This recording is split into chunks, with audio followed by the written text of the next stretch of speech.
नमस्कार, बहुत स्वागत है आपका रूबरू बिहार में। मैं रतन सेन भारती। आज हम बात करेंगे मुकेश सहनी के बारे में।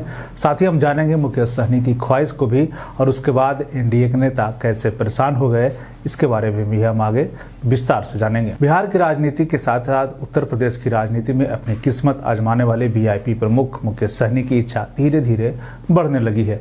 आपको बता दें कि बिहार में मुकेश सहनी की पार्टी के पास 4 विधायक हैं और यह पार्टी बिहार में एनडीए के साथ है, यानी कि एनडीए के साथ इसकी अलायंस चल रही है और साथ ही साथ ये सरकार में मंत्री भी हैं। पिछले दिनों वीआईपी की स्थापना दिवस था और इस दौरान बोलते हुए मुकेश सहनी ने एक बड़ी बात कह दी।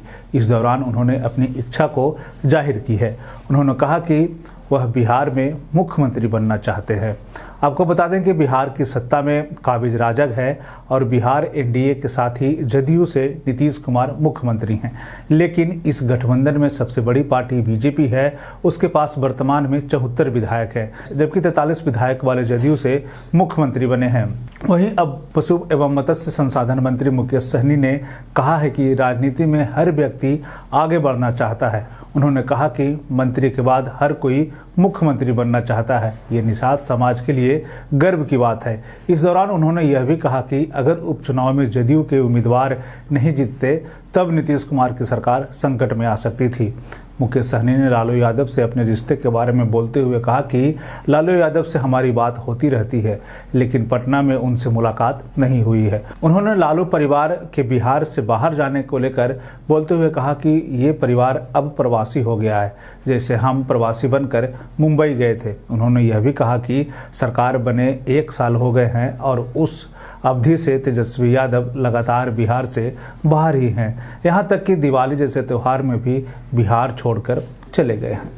आपको बता दें कि बिहार विधानसभा चुनाव 2020 से ठीक पहले मुकेश सहनी महागठबंधन के साथ थे, लेकिन विधानसभा चुनाव के दौरान दोनों सीटों के बंटवारे को लेकर दोनों में बातें नहीं जमी और वे एनडीए के साथ हो गए। ऐसे में एनडीए में बीजेपी ने अपने खाते की सीटें वीआईपी को दी। वे चुनाव मैदान में उतरे, जिसमें 4 सीटों पर उन्हें जीत मिली। अब वे उत्तर प्रदेश में भी चुनाव मैदान में उतरे हुए हैं और फूलन देवी के सहारे निषाद समाज को एक करने में जुटे हुए हैं। ऐसे में ये कहा जा रहा है कि मुकेश सहनी की इच्छाएं धीरे धीरे बढ़ती जा रही है, और हो भी क्यों नहीं, उन्होंने अपनी इच्छा जाहिर इसलिए की है क्योंकि वर्तमान में वो बिहार सरकार में मंत्री हैं और उन्होंने कहा कि मंत्री के बाद तो सीधा मुख्यमंत्री ही होता है। तो ऐसे में मुकेश सहनी की सीधी इच्छा जो है मुख्यमंत्री की कुर्सी पर है। ऐसे में एनडीए के नेताओं में जो है एक तरह से खाली खलबली मची हुई है कि आखिर ये व्यक्ति सीधा मुख्यमंत्री की कुर्सी पर कैसे देख रहा है। आप इस पूरे घटनाक्रम को लेकर क्या सोचते हैं, क्या समझते हैं, आप हमें कमेंट बॉक्स में जरूर बताएं। बिहार और बिहार से जुड़ी हुई और भी ऐसे खबरों के लिए बने रहें रूबरू बिहार के साथ। मुझे दीजिए इजाजत। धन्यवाद।